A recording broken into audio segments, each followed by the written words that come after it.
Hello guys, welcome back to this channel. In this today's tutorial, I'm going to show you how you can turn off post view history on TikTok.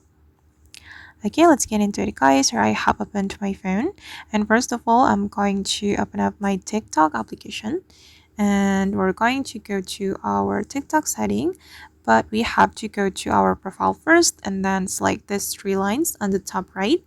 Then you can select the settings and privacy and choose the privacy. Okay, then here you need to scroll down until you find the post views, and you can disable your post view history right here. Okay, then you can read the description right here guys. Allow people you follow to see that you viewed their post and see which followers viewed your post. And when you disable this feature, anytime you view your friends post, they will not know, and vice versa. Alright guys, and that's all the way to turn off post view history on TikTok. I hope this tutorial will be useful for you. Thank you so much for watching and see you in the next video.